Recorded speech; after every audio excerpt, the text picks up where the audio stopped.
Hello guys, welcome back to your YouTube channel Jupiter classes. आपको पता है हमारे जो लेक्चर्स हैं यूनिट थर्ड के वो ख़त्म हो गए हैं। तो हमारा आज के क्या है, आज हम एमसीक्यू सीरीज़ चलाएंगे। 2-3 टॉपिक्स जो जिन पे नहीं आए हैं आपके एमसीक्यूज़ उन पे, ठीक है। तो आज के जो एमसीक्यूज़ हैं वो है आपके वुमेन राइट्स और चाइल्ड राइट्स पे, ठीक है। और उसके साथ हम एक्सप्लेनेशन भी देंगे। तो आपने क्या करना है, आपने पॉज करके कोशिश करनी है आंसर देने की। नहीं भी आता है तो कोई बात नहीं, उस चीज़ को अच्छे से एनालिसिस करना। एनालिसिस करने के बाद समझना ज़रूरी है, क्योंकि कंसेप्ट क्लियरिटी होगी। कुछ फैक्चुअल क्वेश्चंस आते हैं, है ना। सारी चीज़ें कंसेप्ट पे भी नहीं आएंगे और सारे क्वेश्चंस ऐसे भी नहीं आएंगे कि आप बोलोगे खाली डायरेक्ट फैक्चुअल आंसर होगा। कहीं ना कहीं कंसेप्ट ज़रूरी हैं, ठीक है। तो उस चीज़ को भी हम कवर करते हुए चल रहे हैं। तो कुछ क्वेश्चंस हैं जो आपको डायरेक्ट जिसके आंसर एक बार याद करने से याद हो जाएंगे, तो वो फैक्ट्स के बेस पे होते हैं, ठीक है। तो मैं संजय कुमार हूँ जो प्रेजेंट कर रहा हूँ आपको एमसीक्यूज़ अभी, ठीक है। तो आज का जो हमारा एमसीक्यू है, फर्स्ट एमसीक्यूज़ है, what was the first country to grant women to right to vote. है राइट टू वोट का हक सबसे पहले किसने दिया, किसको, वुमेन्स को। तो किस कंट्री ने दिया था ये आपको पता होना ज़रूरी है, ठीक है। तो वो कंट्री थी न्यूजीलैंड, ठीक है। वो कंट्री थी न्यूजीलैंड, याद रख लेना न्यूजीलैंड। और ये कब दिया था ये भी ज़रूरी है, हो सकता है क्वेश्चन ऐसा भी आ जाए। तो न्यूजीलैंड जो है वही फर्स्ट कंट्री थी जिसने राइट टू वोट का हक दिया था, सफरेज जिसको बोलते थे। In 1893 New Zealand become the first country in the world to grant women the right to vote in the parliamentary elections, ठीक है। पार्लियामेंट्री इलेक्शंस में सबसे पहले किस कंट्री ने ये वो दिया था, हक दिया था वुमेन को राइट टू वोट का, वो फर्स्ट कंट्री न्यूजीलैंड थी, ठीक है। और कब दिया था, 1893 में। ये 2-3 ही चीज़ें हैं जो आपको याद रखनी है। तो हो सकता है इसके बेसिस पे आपको एमसीक्यूज़ बन जाए, ठीक है। वैसे ही नेक्स्ट एमसीक्यूज़ है, बोलता है विच डॉक्यूमेंट आउटलाइंस, किसके आउटलाइंस की, कौन से, विच डॉक्यूमेंट, कौन सा डॉक्यूमेंट्स क्या है, outlines the right of the child की बात करता है। Outlines right of the child. तो डिक्लेरेशन ऑफ ह्यूमन राइट्स आपको पता है, ह्यूमन राइट्स की बात करेगा, ठीक है। फिर है जिनेवा कन्वेंशन नहीं है, कन्वेंशंस है।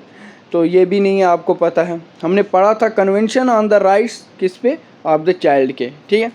तो इसका सही आंसर जो है वो सी है, ठीक है। और इसके थोड़ी एक्सप्लेनेशन भी बता देता हूँ। तो convention on the rights of the child क्या बात करता है, दिस इंटरनेशनल ट्रीटी, ये इंटरनेशनल ट्रीटी है, ये सेट करती है और the civil, political, economic, social, health, cultural, ये सारे राइट्स मिले किसको, चिल्ड्रन को, ठीक है। कौन से हो, convention on the rights of the child, ठीक है। ये याद रख लेना, इम्पॉर्टेंट है, ठीक है। ये आपको जितने अच्छे से याद रहेंगी ये चीज़ें, कन्वेंशंस हैं, ILO है ना। तो ये सारी चीज़ें आपको याद रखनी बहुत ज़्यादा ज़रूरी है, ठीक है। Which of the following is not a fundamental right guarantee to women by the universal declaration of human rights, है ना। Universal declaration of human rights के तहत कौन से ऐसा राइट नहीं गारंटी करता है वुमेन को universal declaration of human rights का नहीं करता है, ना है, नॉट है, ठीक है, नॉट है। तो नॉट आपको पता है। अब राइट टू एजुकेशन है, इसमें कोई शक नहीं है। राइट टू वर्क है, ठीक है, काम का हक है। राइट टू हेल्थ केयर है, बिल्कुल ये भी है।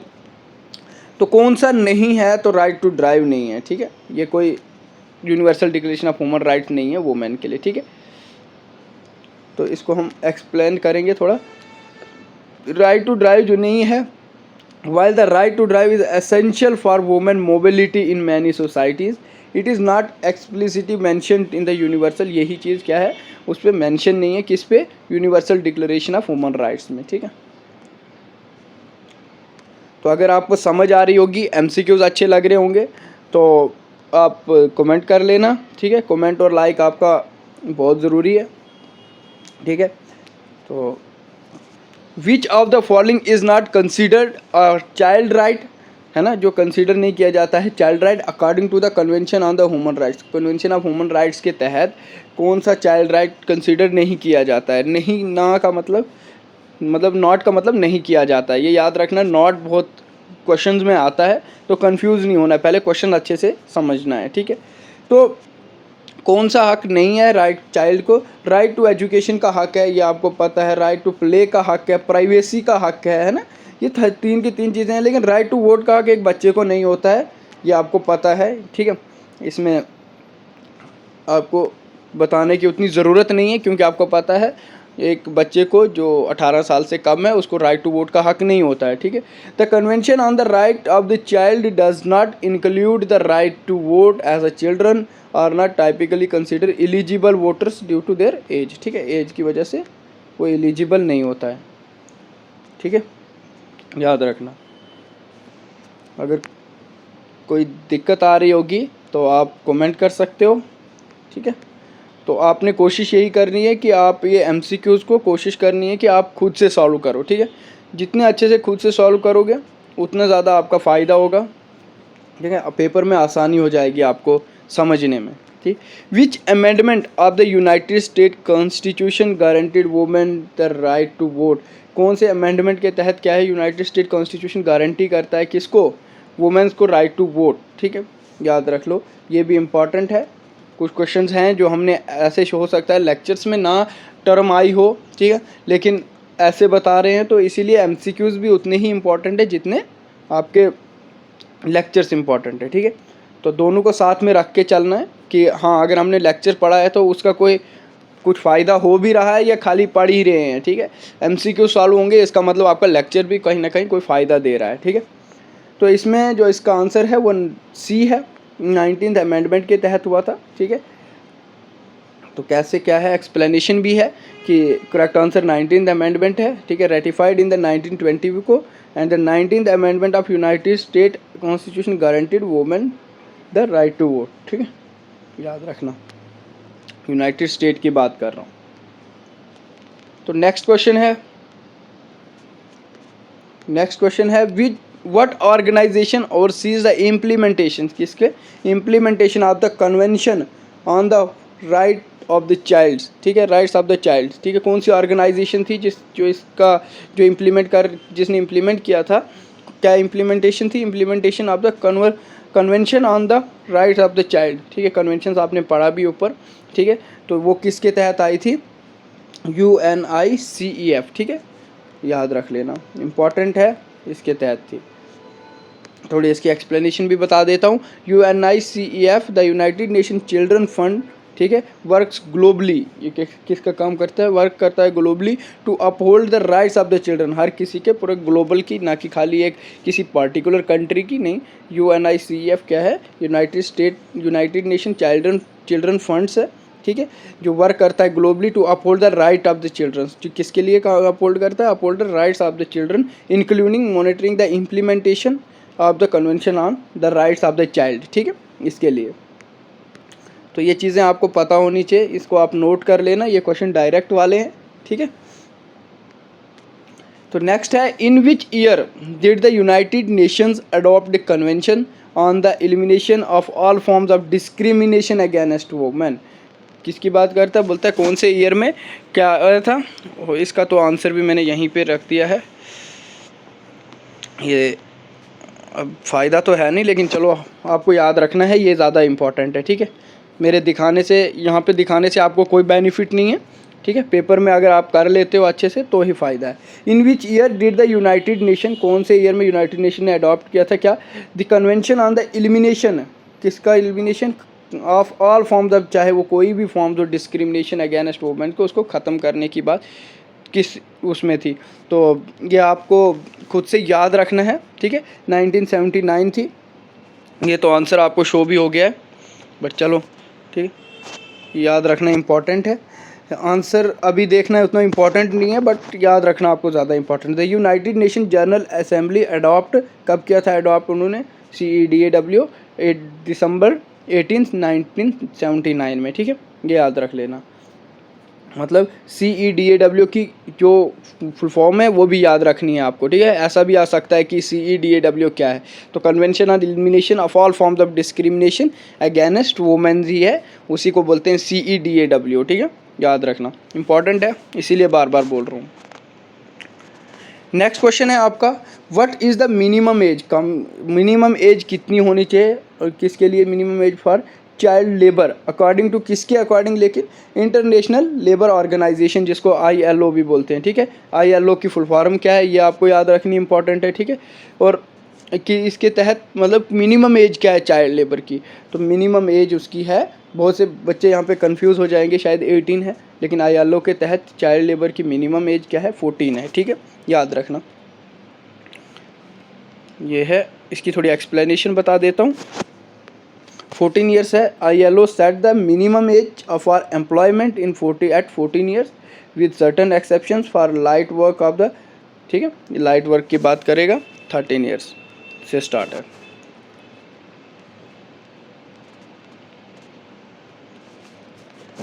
क्वेश्चन नंबर 9 है, अब 9 क्वेश्चन है। बोलता क्या है क्वेश्चन, बोलता है which country was the first, देखो अब अभी बात फिर से आ गई कि first to elect female head of government in the modern era. Modern era के तहत सबसे पहली कौन सी कंट्री थी, है ना, जिस फीमेल हेड किया था गवर्नमेंट के इन मॉडर्न एरा में, तो आपको ये पता है न्यूजीलैंड ही वो कंट्री है जिसने सबसे पहले ये चीज़ की थी, ठीक है।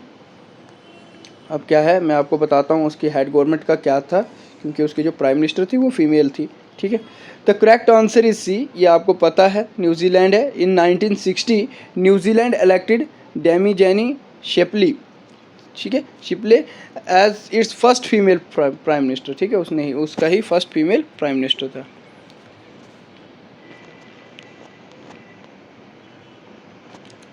नेक्स्ट है which principle of the convention on the rights of the child, किसकी बात करता है, चाइल्ड के राइट्स की, emphasises acting in the best interest of the child. आपको पता है कौन से ऐसे प्रिंसिपल है, विच प्रिंसिपल ऑफ द, किसका, convention on rights of the child, ठीक है, वो किस पे एम्फेसाइज देता है, एम्फेसाइज देता है, जोर देता है acting in the best interest in of the child, ठीक है। तो किस पे देता है वो ज़्यादा interest, convention on the rights of the child, ठीक है, ये चीज़ आपको पता होनी चाहिए। तो बेस्ट इंटरेस्ट वो किस पे देगा, अब यहाँ पे आंसर में ही आपको दिख रहा है best interest of the child, तो सर्वाइवल डेवलपमेंट नहीं है, उसकी राइट्स की इंटरेस्ट है उसको चाइल्ड पे ही, ठीक है। Convention on rights of the child किस पे एम्फेसाइज देता है, acting in the best interest of the child. इसमें तो क्वेश्चन में ही आंसर है, मुझे नहीं लगता इतना ईजी क्वेश्चन आपको पूछा जाएगा, ठीक है, इतना ईजी नहीं पूछा जाता, थोड़ा सा घुमा के क्वेश्चन आता है, ये थोड़ा सा इजी टाइप था। Best interest of the child, the principle guides, आपको पता है प्रिंसिपल्स क्या हैं इसके, किसके, कन्वेंशंस के प्रिंसिपल्स है, guide decision making process concerning the child to ensure their well being and protection, है ना, वो इंटरेस्ट किस पे, जो भी उसके एंश्योर, वो किस पे, वेल बीइंग पे, उसके प्रोटेक्शंस पे, लेकिन किसके, चाइल्ड के ही देता है, ठीक है, उसको इंटरेस्ट किसका है, best interest of the child ही है। नेक्स्ट क्वेश्चन है, ये भी एक क्वेश्चन था, इंपॉर्टेंट क्वेश्चन लग रहा था। Who is often credited as a pioneer of the women suffrage movement in the United States. United State में सबसे पहले वुमेन सफरेज के किसने, कौन था सबसे पहले, पोनियर था, पोनियर। तो आपको इसका पता होना बहुत ज़रूरी है, ठीक है। तो सबसे पहले कौन थे, सॉसन ए एंथनी थे, ठीक है, याद रखना। और उसी के साथ अलॉन्ग साइड कौन थे, एलिजाबेथ केडी स्टैंटन, ठीक है, ये भी थे। तो ये इम्पॉर्टेंट है, मेरे हिसाब से बहुत इम्पॉर्टेंट है, ऐसे जैसे क्वेश्चंस भी पूछे जाते हैं, ठीक है। तो सॉसन बी एंथनी मैंने आपको बताया, ठीक है, यही थे, इसका आंसर ए है, और अलॉन्ग साइड इनके एलिजाबेथ थी, ठीक है। तो प्लेड पिवट रोल किसने किया है, पोनियर सब कौन थे, वो थे एंथनी। तो is advocating the women suffrage in the United State, ठीक, women suffrage means right to vote की बात करते हैं। एक और क्वेश्चन था, ये भी इम्पॉर्टेंट था, क्योंकि सस्टेनेबल डेवलपमेंट गोल्स जो हमारे हैं, जो 2015 से बने हैं, ठीक है, पहले मिनिमल डेवलपमेंट गोल्स थे जो 2000 से 2015 तक थे, 8 थे वो, और अब 17 ये सस्टेनेबल डेवलपमेंट गोल्स बने हैं, जिसमें से बोलता है what is the primary goal, किसका primary goal, United States sustainable development goals 4 SDG 4 related to education है, ठीक है, उसका प्राइमरी गोल क्या है ना, उसका मकसद क्या है, ठीक है। तो ये आपको पता होना चाहिए कि जो हमारे सस्टेनेबल डेवलपमेंट गोल्स हैं उनका मकसद क्या है, ठीक है। तो उसका मकसद है इंश्योर करना किसको, inclusive and equitable equality education देना, ठीक है, यही उसका किसका प्राइमरी गोल है, किसका, जो 4 वाला गोल है जो रिलेटेड टू एजुकेशन से है, तो एजुकेशन से रिलेटेड है, तो उसको क्या बोला है कि उसको क्या करता है, इंश्योर करता है इंक्लूसिव एंड इक्विटेबल, बराबर की क्वालिटी एजुकेशन हर किसी को देना, ठीक है। तो यही उसका प्राइमरी गोल है, किसका, एसडीजी का, याद रखना, ठीक है। इसके बाद आता है नेक्स्ट आपका, इसको थोड़ा सा और पढ़ लेते हैं। तो the correct answer is a, ठीक है। ये इंश्योर करता है inclusive and equitable quality education, इसका एम है एसडीजी 4 का, सस्टेनेबल, एसडीजी मतलब सस्टेनेबल डेवलपमेंट गोल्स, ठीक है। सस्टेनेबल डेवलपमेंट गोल्स हमारे 17 हैं और मिनिमल डेवलपमेंट गोल्स हमारे 8 थे, जो हमारे 2000 से स्टार्ट थे, ठीक है, 2000 से 2015 तक, और ये हमारे 2015 से लेके 2000 आई थिंक 30 तक है। तो एसडीजीज़ का एम क्या है, टू इंश्योर करना, किस चीज़ को इंश्योर करने का, डेट ऑल चिल्ड्रन, चाहे वो कोई भी बच्चा हो, have access to quality education, है ना, वो हर एक क्या बच्चा क्वालिटी एजुकेशन ले, रिगार्डलेस, चाहे वो किसी भी जेंडर से हो, रिगार्डलेस ऑफ जेंडर, ठीक है, इस सोशो इकोनॉमिक बैकग्राउंड से हो और कोई अदर फैक्टर्स भी हो, तो भी क्या है उसको क्वालिटी एजुकेशन मिले, और मतलब इंश्योर हो, मतलब हर एक क्वालिटी एजुकेशन उसको और इक्विटेबल मिले, ठीक है, बराबरी का मिले। तो ये सस्टेनेबल डेवलपमेंट गोल्स का एम है, कौन से सस्टेनेबल डेवलपमेंट का, 4 का, और वो 4 क्या है, जैसे राइट टू एजुकेशन की बात करता है, ठीक है, ये रिलेटेड टू एजुकेशन, सॉरी। तो नेक्स्ट क्वेश्चन है आपका, ठीक है, अगर यहाँ पे समझ आ रही है तो आप कमेंट कर लेना, ठीक है, आपका कमेंट बहुत मायने करता है। बोलता है which landmark legislation in the United State prohibits, है ना, कौन सा लैंडमार्क लेजिस्लेशन है जो यूनाइटेड स्टेट में प्रोहिबिट्स करता है सेक्स बेस्ड डिस्क्रिमिनेशन को इन एजुकेशन प्रोग्राम और activities receiving a federal financial assistance, ठीक है। तो ये आपको पता होना चाहिए कौन सा लॉ है, कौन सा एक्ट है, ठीक है, किस एक्ट के तहत ये प्रोहिबिट्स करता है, रोकता है सेक्स बेस्ड डिस्क्रिमिनेशन को एजुकेशन प्रोग्राम्स में। तो पहला क्या है, बोलता है सिविल राइट्स एक्ट, ये भी नहीं है, ये आपको पता है। इसमें है टाइटल जो 9 है of the education amendment, education में डिस्क्रिमिनेशन की बात कर रहा है, ये आपको पता है, सेक्स प्रोहिबिट्स कर रहा है sex based discrimination in education. तो देखो कहीं ना कहीं ये जो वो होते हैं ना की टर्म्स होते हैं, जैसे एजुकेशन हो गया, है ना, ऊपर भी एक आया था राइट्स चाइल्ड लेके इंटरेस्ट की बात कर रहा था, तो ये एक क्या है की टर्म्स हैं जो आपको याद रखनी है। तो इसने एजुकेशंस की बात की है, तो और में आपको इक्वल पे एक्ट दिख रहा है, अमेरिकन डिसेबिलिटी की बात कर रहा है, चाइल्ड ये सिविल राइट्स की बात कर रहा है, तो सिविल राइट्स का एजुकेशन नहीं आ रहा है, लेकिन टाइटल जो है, टाइटल 9 जो है ऑफ द एजुकेशन अमेंडमेंट 1972 के तहत, तो यही चीज़ है, यही है वो लेजिस्लेशन है जो यूनाइटेड स्टेट में प्रोहिबिट करता है किसको, सेक्स बेस्ड डिस्क्रिमिनेशन को इन एजुकेशन प्रोग्राम्स या कोई भी एक्टिविटीज़ में, ठीक है, रिसीविंग फेडरल फाइनेंशियल असिस्टेंस, ठीक है, याद रखना।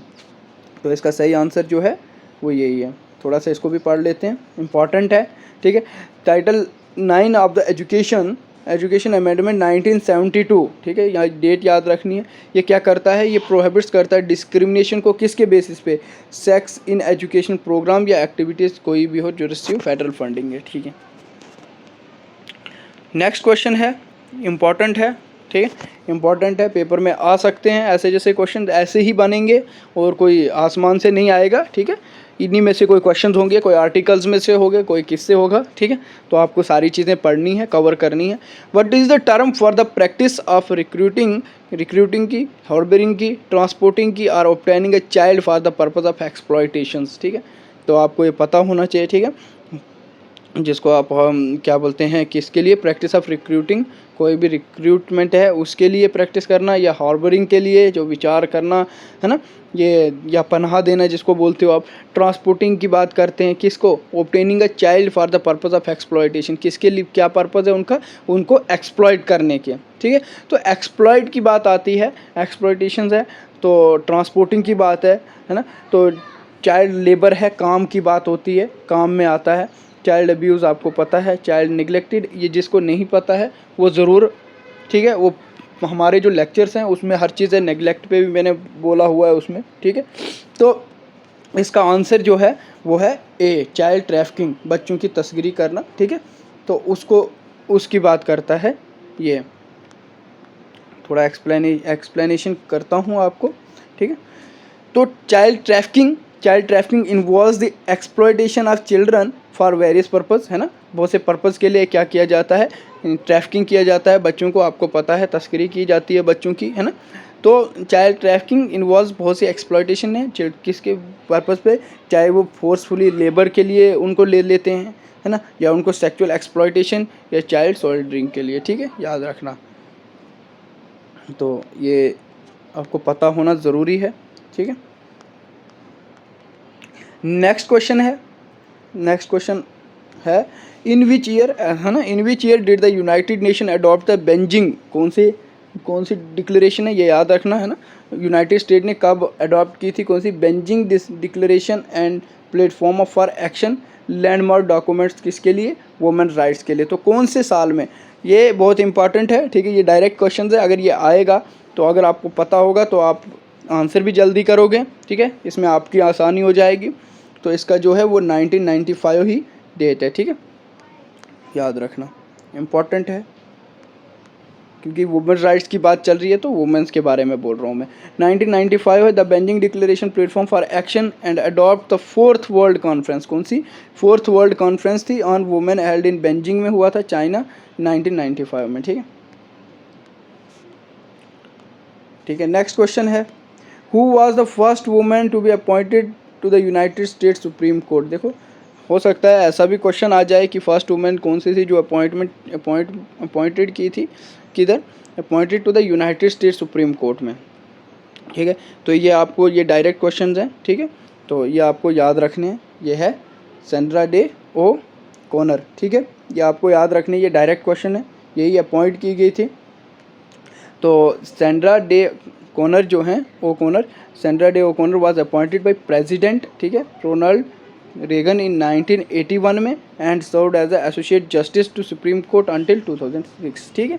तो ये आपको डेट्स याद रखनी है, इम्पॉर्टेंट है।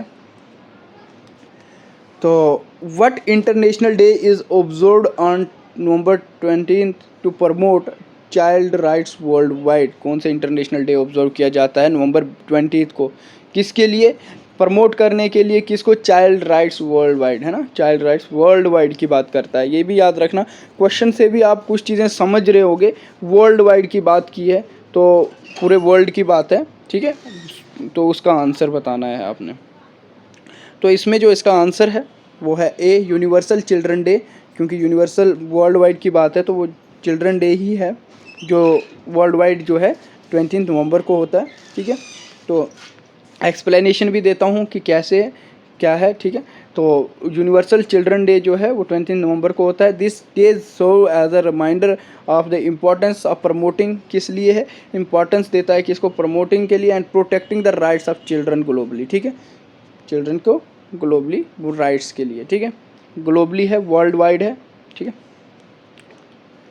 नेक्स्ट है which country was the first to grant women to right to vote in national elections, ठीक है।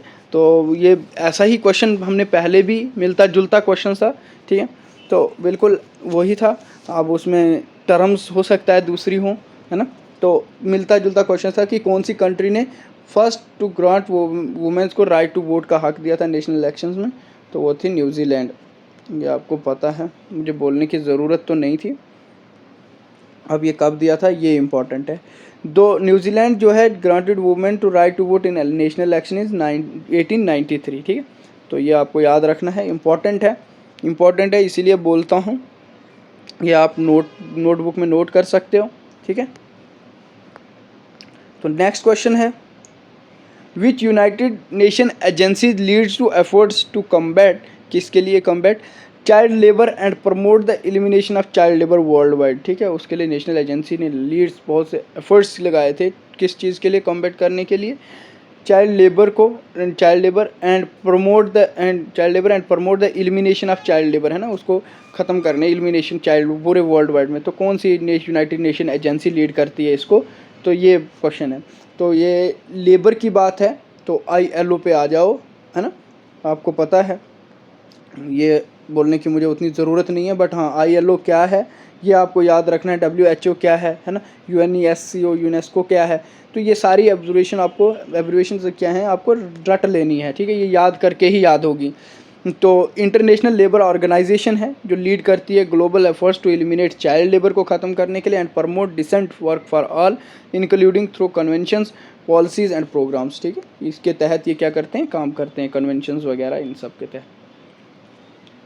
तो एक क्वेश्चन और है, what is the term for the practice of subjecting, किसकी प्रैक्टिस के लिए, subjecting a children to harmful, ठीक है, चिल्ड्रन के लिए हार्मफुल है, और एक्सप्लोटेटिव वर्क, एक्सप्लॉइट करना मीन्स के काम के लिए, that deprives them of their childhood potential and dignity. ठीक है, उसकी शान, उसकी पोटेंशियल, उसकी चाइल्डहुड को क्या करना, डिप्राइव कर देना, उससे उसको अलग कर देना या ख़त्म कर देना बोल सकते हो।